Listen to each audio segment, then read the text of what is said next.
So our speaker today is Reverend Teijo Munnich, disciple and Dharma heir to Dainin Katagiri Roshi. Reverend Teijo Munnich studied with him from 1975 until his death in 1990. She received formal training at Hokyoji in Minnesota, Tassajara Zen Center in California, and Hosshinji in Obama, Japan.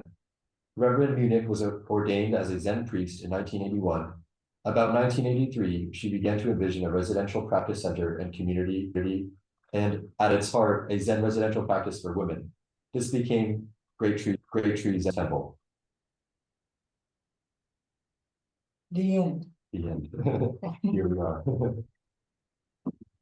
Good morning.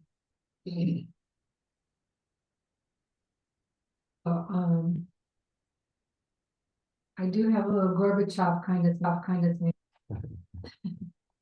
I had a little fall the other day, but I'm healing well from that. So you might be interested in why Gorbachev thing, and that's why. So this thought about thanks and its relationship to giving, and the thought was realize that when we heartily say thank you, it's kind of a giving. It's something that, and this morning I was thinking about Mr. Rogers. I saw a kind of a documentary on Mr. Rogers by someone who, I don't know, was his neighbor in Cape Cod or something like that. And the one thing that really stood out to me, both there and other things that I've seen about Mr. Rogers, is that he always is present for the person that he's with. And he says thank you a lot. I think that when he's talking to the children thinking on the screen, how does he do that? He makes you feel like he's really talking to you. But there's some deep place that thank you comes from,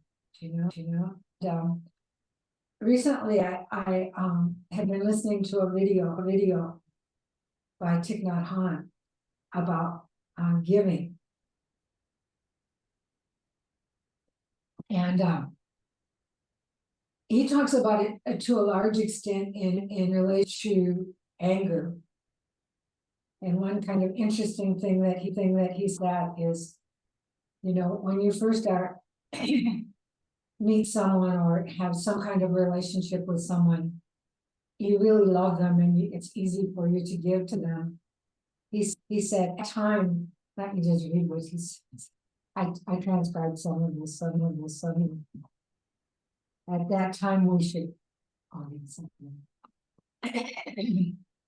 He said, let's see.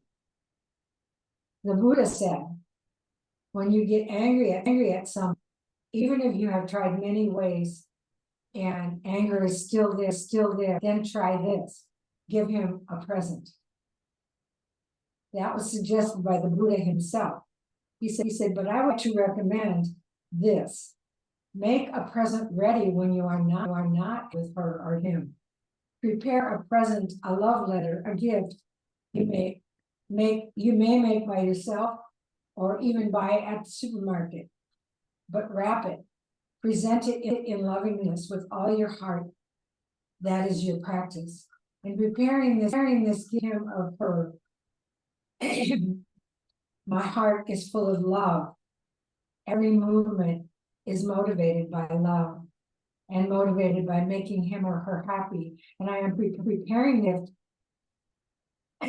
but I know in the future, in 3 days or maybe 1 week or two, I may be angry at him or her. I am determined at that moment I will send this gift. I will bring it out to her desk. I will mail it to her. So you are doing that, being your love for him or her may be impermanent. And one day this gift that you are preparing may be a means to restore your love. And when you get angry with him or her, go to the post and mail it. And after doing that, you'll feel much better. Go ahead and try it. It's very effective. So that's one of the things that he started, and I'm thinking, wow, that's a really good idea. To just awaken that feeling that you felt to begin with, because it feels always like when you first meet someone, or you first feel some love for someone, that it's just going to last forever. But there are those moments when it's not like that. So that's one thing that he says. Another thing that he talks about is sharing the freedom that we experience ourselves. He said, freedom makes happiness possible. All of us know when we are not free, we are bound to our anger, to our afflictions, our worries.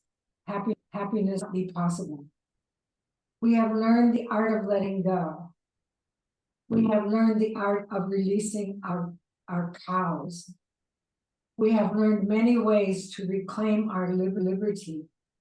And it is that position of a free person that you make the best. And it is from in that position of a free person that you can make the best gift to the person in front of you.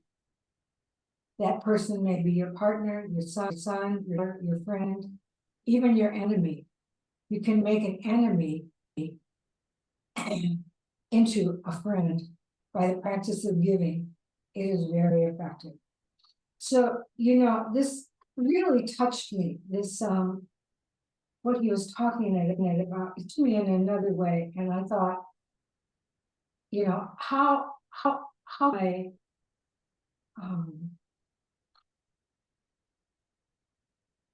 can I touch that freedom, which is really, like he says, letting go of something?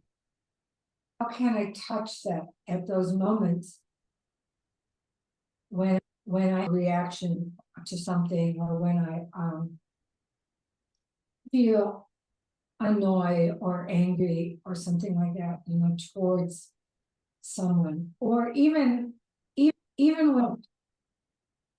I was thinking, at Thanksgiving with my friends Peggy and Larry and Sister Peace, and Peggy said, I want everyone to tell a story about something they're thankful for. And I had never thought about it this way before. I always Thanksgiving. I don't know why. Saying things I am thankful for. Because I'm thankful for a lot of things, but it always seems like my thankfulness feels kind of shallow. Telling this story was a really different experience, and I sort of thought, story am I going to say? Which story am I going to share? To make a story, to tell a story, gives it a lot more, I don't know, I want to say depth, but I also want to say breadth. I don't know how to pronounce that. Yeah. It gives it a more of a context, and it really, I told a couple stories, and the stories really took me to the heart of my gratitude in a way that I really hadn't experienced before. And I thought, this is maybe the best, maybe a good way to experience and share our gratitude, because I really have had this sense when I was thinking of gratitude this year, that to be able to say thank you, to be able to express appreciation, requires a certain kind of letting go. saying something cool or saying something in order to make another person good. And it made me think about how, we all like feeling appreciated. We all like that feeling when somebody says thank you. But sometimes I feel thank yous are kind of like, use the word rhetorical, but just something that we kind of say, not from a deep sense of appreciation, but from the feeling of the other person feel good in order to sustain a relationship, rather than go to that place of love that we feel for people, even that so closely associated with in terms of a relationship. Particularly I have those kinds of relationships here at Great Tree. and when people come and or in some way participate in this, I was thinking this morning how Thanksgiving weekend is a time when people are typically very involved in, relaxing with friends and family, and so they don't. There's not, there's only one person here. Show came today. But I'm particularly focused on coming to Great Tree and joining in the practice. And I was thinking how happy it made me feel that y'all, there was something inside of me that just, I don't know, there's something nice about being able to share that place of relaxation that comes with Thanksgiving weekend and around Christmas and New Year's. So, sometimes I just like home and just appreciate all the silence of the world at that time, and the relaxation and the feelings of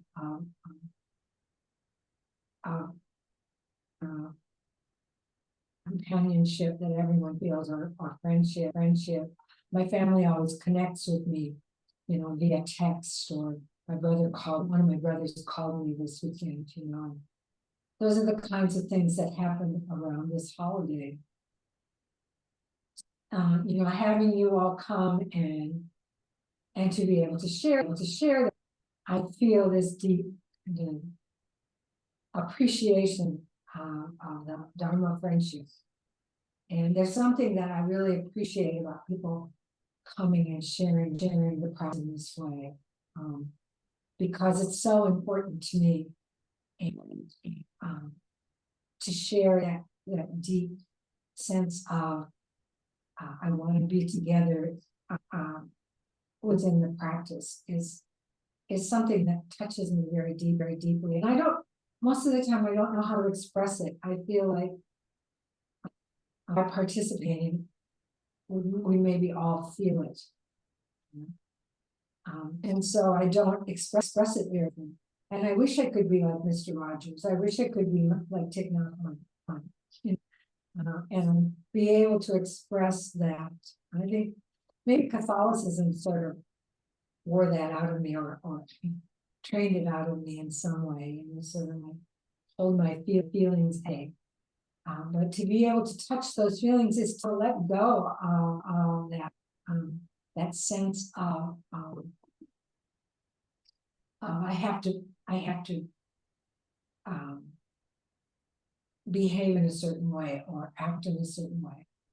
This listening to Thich Nhat Hanh talk about this and thinking about this kind of gratitude has made me feel something inside of that that I think, oh, I wish I could just get in touch with that more often so that I could share this. So Thich Nhat Hanh was talking about feeling, and he said freedom is the art of letting go. He's talking very much about freedom as the were actually shared. He said, what can you give? You give your freedom, freedom from anger, freedom from sorrow, freedom from forgetfulness, freedom from the past, freedom from the future. You can share that freedom. It makes happiness possible. All of us know when we are not free, when we are bound to anger, to our afflictions. Is what I read before. Our worries, happiness, when we are bound to our anger or to our afflictions, our worries, happiness will not be possible. We have learned the art of letting go. And we have learned this. Anybody who's done this practice, even sat down for one year of zazen, even sat down and shut up, as Katagiri Roshi used to say, for a short period of time, there is a letting go in that. It's a kind of a stupid thing to sit down and look at a wall for 40 minutes or for 30 minutes. And, I feel like this is really right effort, because to go to that stupidity and realize that there is something important that happens, that itself is a letting go. And there's all kinds of letting goes during zazen. So he said, we have learned many ways to let go, to reclaim our liberty. And zazen really brings those things forth. Just to stay for 25 or 35 or 40 minutes, stay on that cushion. We have many little letting goes.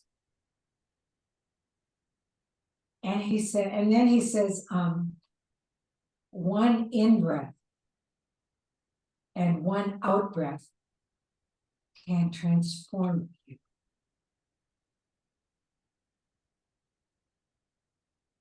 This is one of the things Zazen sort of taught me, and I really feel like it's almost not even necessary to say this, because it's so natural. It comes about so naturally. Katagiri Roshi used to tell us, just return to your breathing. Just go back to your breathing.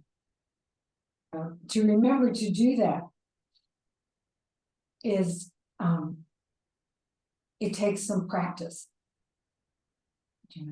When something comes up in zazen, something we notice that we're doing, something about ourselves that we haven't been aware of, that we become aware of. Oh my gosh, I'm acting in that way. That's why everyone is mad at me or something. Or to know it's very uncomfortable. And the tendency is to think, what can I do about this? But to just take a breath. Take a deep breath. I do with the children, to calm them down. Take a deep breath and let it out slowly, and it releases your whole body. And it takes us back, like Katagiri Roshi used to call your original intention. What is it? What is this bodhicitta that brought us to this practice? I've talked about this a lot, because a few years back, 4 or 5 years ago, I started to realize that bodhicitta, the way-seeking mind or the awakened mind, is yes what brings us to this practice, but what is that bodhicitta? It's a letting go. We had to let go of something, and most of us. Somebody asked me recently, well, why do you find that most people come to the practice?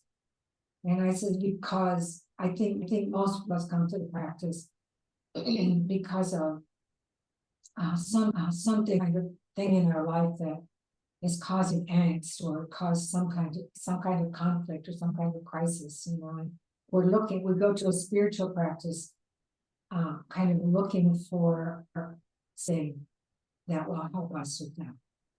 And in order to make vision, to go to spiritual practice rather than to ignore it, or to try and fight about it or rationalize it or something like that, we go to spiritual practice.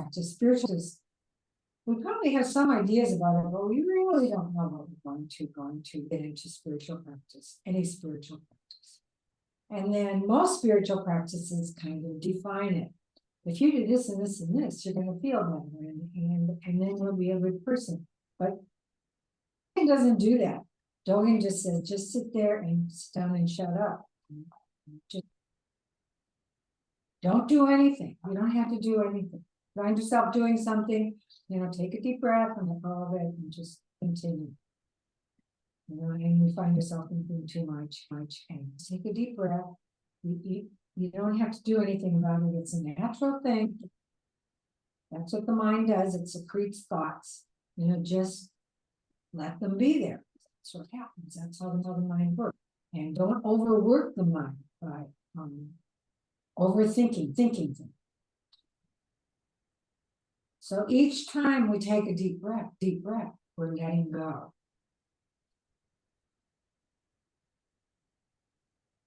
And he's talking, this is interesting to me.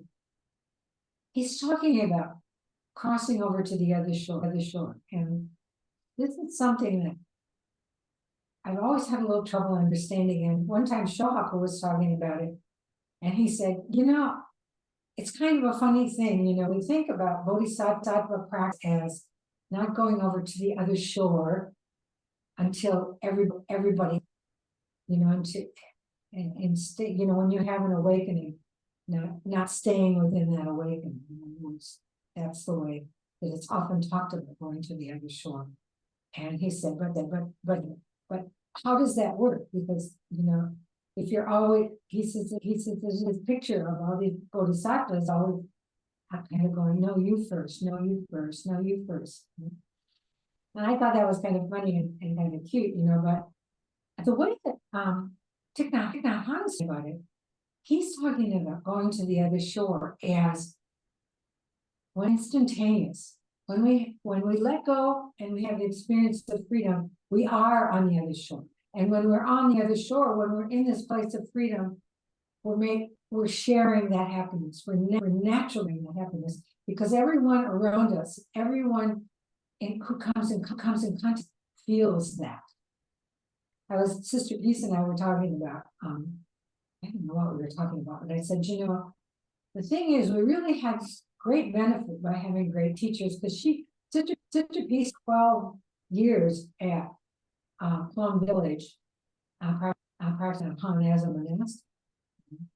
And I was talking about how I spent 15 years with Katagiri Roshi, and the thing that kept me going, I think, was his about his presence. And the same thing with Thich Nhat Hanh. There's something about his presence that causes you to want to do this practice, and to continue to do this practice. And this is that freedom that causes a sort of I don't know, I say a presence, but it causes this feeling of, oh yeah, this is how I want to be, and if this is what he does, then this is what I want to do. And Katagiri Roshi never said, the only thing he said about the practice was just return to you. This is the same thing that Thich Nhat Hanh says. I'm trying to find what he says about that. But there's something very clearly when he talks about the breathing to some.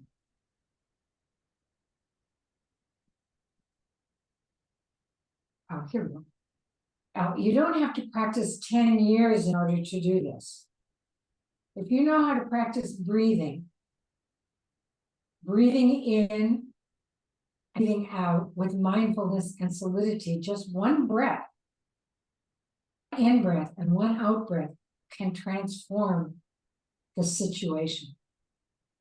And you allow your mind of love, your seed of love, to manifest. And it's a gift.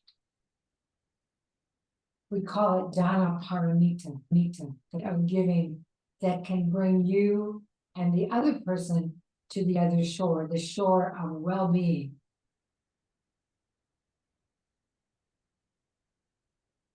So it's reaching, and I think for me, the possibility of doing this in everyday life comes from my practice of doing it over and over.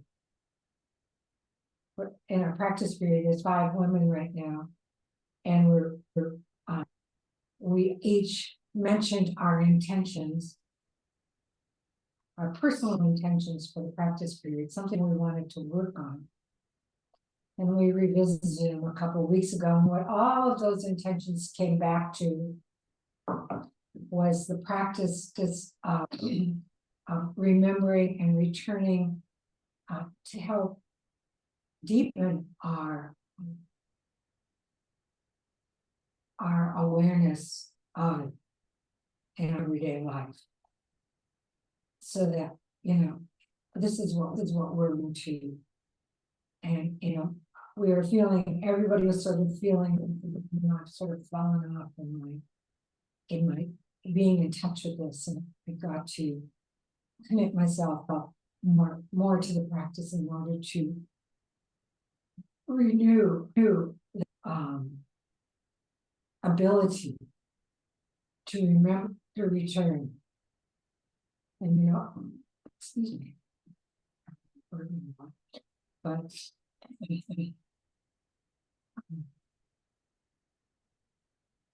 it says we know what to do, and all we have to do is remember to return to breathing in and breathing out. Even one breath can help us. I mean, I always say that I don't think we need Katagiri Roshi used to really say, techniques are not necessary.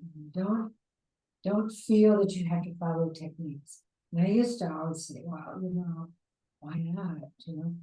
And I always tested everything before I would be leaving. And so I found a technique that I really thought was good, and I thought, oh, we're going to do this. And so I was doing it, and then one day I realized that the techniques are really very helpful, but the real thing is we have to remember to do the technique. And actually, if we remember, we don't have to do the technique. So this breathing in and breathing out, to me, it's not really neat. It's that remembering, and then the mindfulness bell rings. Then actually breathing in and breathing out kind of helps us to continue that release. With a technique, it's just noticing when I'm breathing. I remember in my ballet classes, when we were doing the bar exercises, I would be so focused on the bar exercises that my teacher would have to remind me. And that's the thing. We get so focused on what we're, when the mindfulness bell rings, it's good because it helps remind us. When we remember, it's like the mindfulness bell ringing. It's like, oh, I'm so engaged in this. Wow. So there's an immediate letting go. We can get ourselves actually take a deep breath and let it out slowly and quietly at that time. There's an additional release. So my teacher in Japan told me, shikantaza means doing nothing. And so I said to Katagiri Roshi, I said, well, you told us that shikantaza means to just return to your breath. But Roshi told me that shikantaza means to do nothing. And Katagiri Roshi said, well, nobody really knows what shikantaza is. So, what he always did, you're on your own. But at the same time, I understood what he was saying, and I also understand how returning breath is a valuable thing. So it's not a matter of because one of the things that I found when, because Katagiri Roshi said, well, it's not necessary to count your breath. But I was already counting my breath when I went to Zen Center, and I thought, wow, maybe it's not necessary, but I want to do this. I kept doing it, and I got to a certain number, and then I would take, this is the number I want to get to, and then I'd go back and start over. And sometimes I didn't make it to that number, and my mind would wander off, and I would notice. And then I was like, okay, so I And I noticed one day that this idea of failing or succeeding gave me something to hold on to, because at least, at least I knew where I was. And I thought, wow, that's a kind of an attachment. It's this thing that I have to say, yes, I know, oh, okay, I've succeeded. Oh, okay, I failed. But to not have that, to eliminate that idea of being able to do something, it's a whole different experience. And I kind of understood why Katagiri Roshi said that. So nobody knows what you're doing when you're sitting there on the cushion. So I always thought, well, he doesn't know. So I'm just going to guess. But by trying it, I started to notice, oh, yeah. So to have those kind of guidance, those things like that. But anyway, the main thing that I realized about gratitude, and thinking about all of this, but this was my first kind of thought, was to be able to have gratitude, even to feel the gratitude, even express it. To be able to have gratitude is really giving.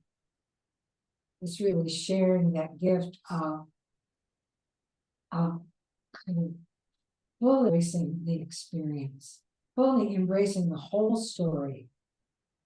Not just saying, I'm thankful because of this, but to relive everything that comes underneath, comes under that, or comes at the basis, that at the heart of that gratitude.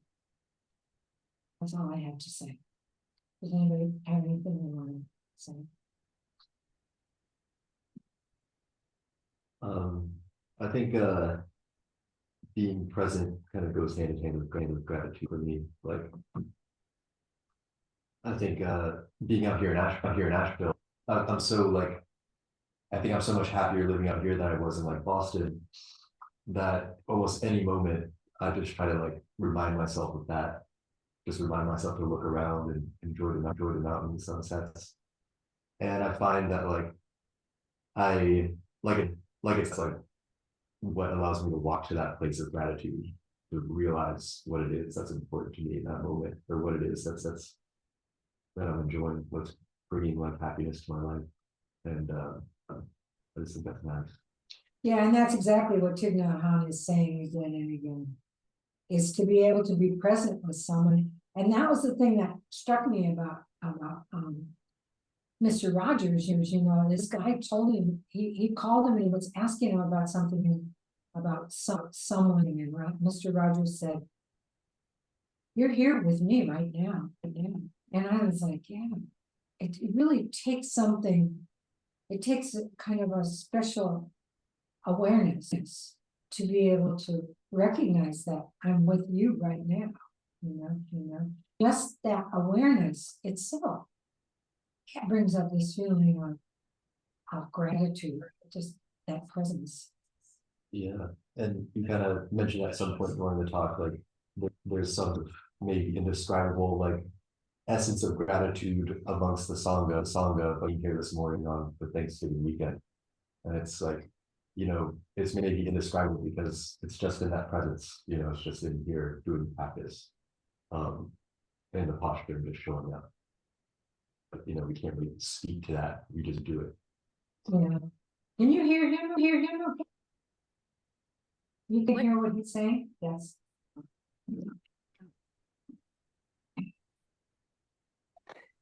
The volume's fine. There is an echo. He can't hear you. I unmuted myself. Can you hear me now? That's not really. Can't hear you. I can hear her.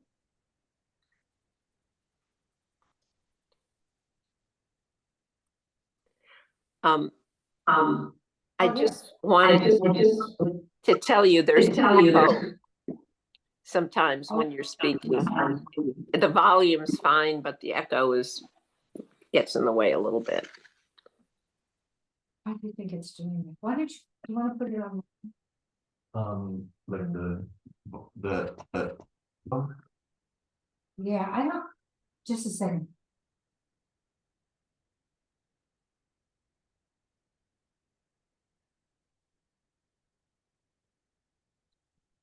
Yeah, that's what we were trying to eliminate, and so I'm not exactly sure it's there. I don't know where the heck it would be coming from.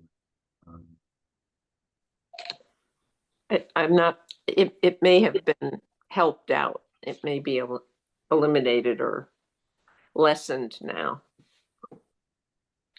Thank you. I feel gratitude. Is the echo still there now?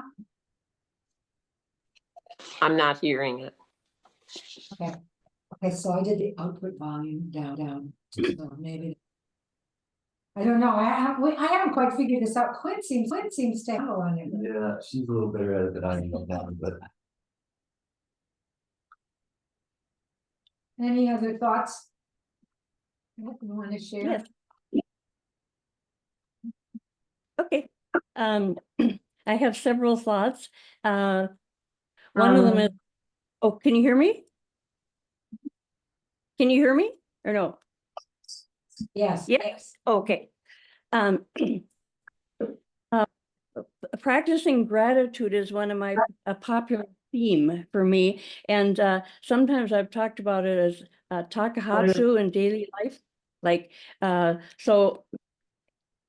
emphasizing the importance of receiving, and in receiving we also experience gratitude, and we're sometimes find it easier to give than to receive, and so I think it's also helpful to give people the opportunity to be grateful by asking them for something. I mean, and I'm thinking an example might be some older clients of mine would complain because they were getting very dependent on their family, and actually instead of being grateful, they would kind of resent it. And, another way to look at that would be now in their lives of being more dependent, they're giving others the opportunity to be generous, and then they could be experiencing gratitude. I mean, it doesn't have to be negative. It should be positive to be receiving and be grateful, and not feeling like it's like you have to repay them, or it has to be reciprocal, you have to give them something, but just receive it graciously, be grateful. My other comment was about using the word returning and remembering seemed helpful to me, especially in terms of like almost like replacement for the word repentance. Okumura Roshi talks about our practice being a vow and repentance, and some people have quite an objection to the word repentance from their, formation that they've had. But another way to think about repentance is remembering and returning, and I think that could be a helpful way to, because we're basically returning to. Part of what we're returning to is our intention, remembering our intention and returning to that. And that intention is our vow. Yeah, and thank you very much for bringing that up, because I was thinking about that, and I somehow didn't get into my notes here. But and it also this idea of how we give, and it comes up in the Diamond Sutra, where, because when the Diamond Sutra talks about the 6 paramitas, it talks about it specifically in terms of dana, and I think Han addressed that, and I didn't read that, but he said, you have been offered the temptingness of giving. You give with the spirit of non-discrimination. You give without conditions. The form of giving is the highest form of giving. This form of giving is the highest form of giving. You give as sattva, and the outcome will be tremendous. The happiness will be huge. And I think this is also true in terms of receiving. I think we should receive without feeling, like you said, that it has to be reciprocated, or that that there's something that you have to do for what you've received. To just embody that appreciation, I think, is, because it's such a nice thing when you give something, people accept it, like it. enjoy it. That's such a big deal to me. You know, this is one of the reasons I love kids. They really appreciate when you give them something they like, you know, and they don't, it's not, oh, you know, what can I give back? You know, they're like, oh, cute. Wow, this is just what I wanted. This is so cool. You can give, it's really great. And in Takuhatsu, you know, you mentioned Takuhatsu, you know, that's mendicant begging for those of you who might not know.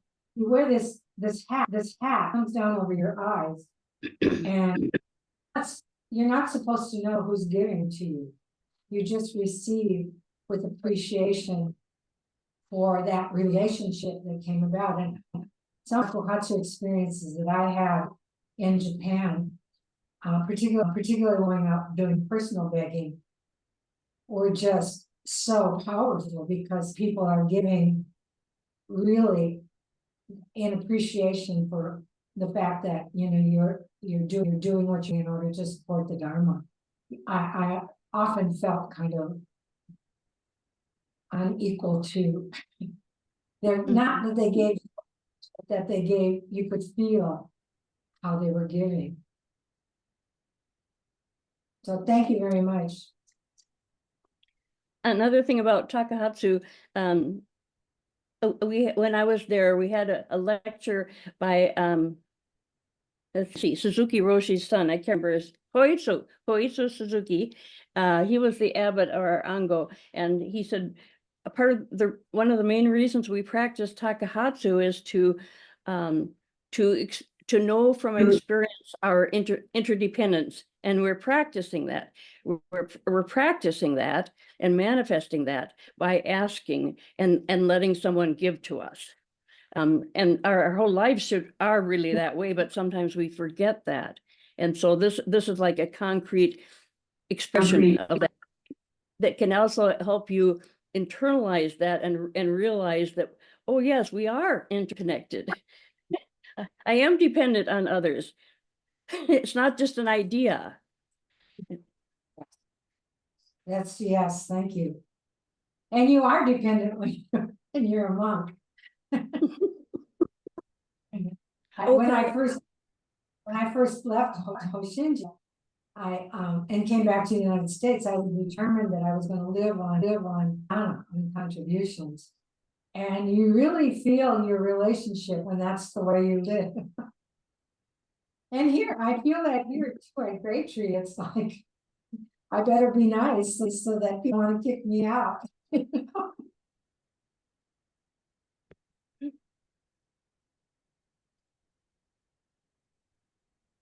Any other thoughts about this? Thank you for your thought.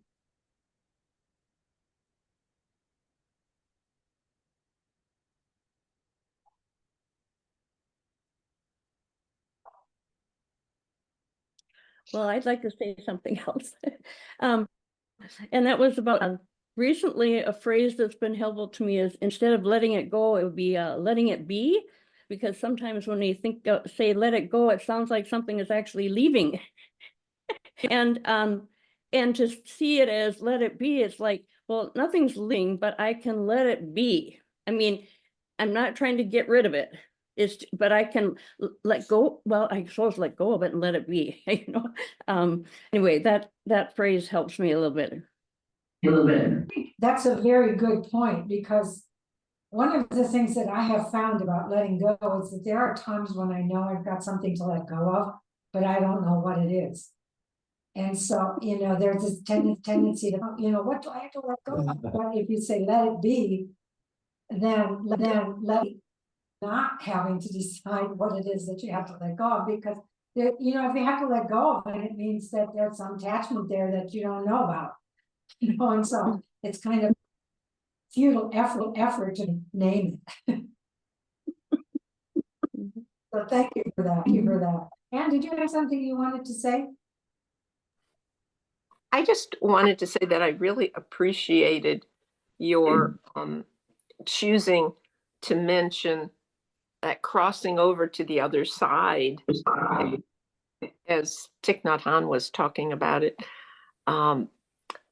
was just not this amazing, total transformative, obscure, far hard to get to, maybe in 10,000 lifetimes, but just a very immediate and accessible experience that has those kind of reverberations on other people. I really appreciated hearing that. Thank you. And thank you for bringing that up again, because one of the things that I wanted to say that you reawakened in me is, really, the way I see it is like, we go to the other shore, we have this experience of freedom, and then we forget it, and then we got to go again. It's like jumping backwards, really. But yeah, I really appreciate this particular way of understanding going to the other shore, because it makes more sense to me. It was like Shohaku was saying, it's not something we want that we want to stay in, just say, well, I'm going to stay here and leave everybody else over there. That's not bodhisattva. But this idea that when we have that experience of freedom, which he talks about as going to the, which Chikahan talks about going to the other shore, that we're immediately there, and take everybody else with us. So yeah, thanks for.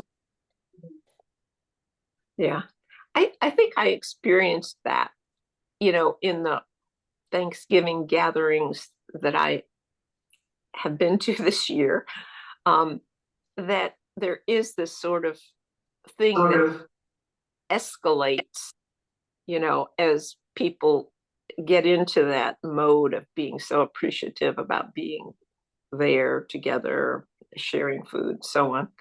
And it's really wonderful. Yeah, that's true. Yeah.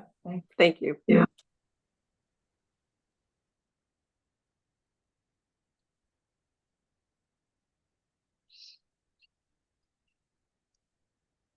Yeah.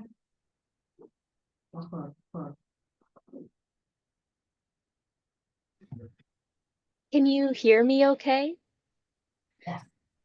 I just wanted to share that a practice that I have been returning to is when I wake up in the morning, before I start anything, just taking a few moments to appreciate the bed that I'm on and appreciate the light streaming through the window, and really breaking it down to simple thankfulness. And I've noticed when I do this practice, it really shapes the day ahead of me, because it almost begets more gratefulness, and it's this snowball effect almost that can really color your day. And of course, not every day is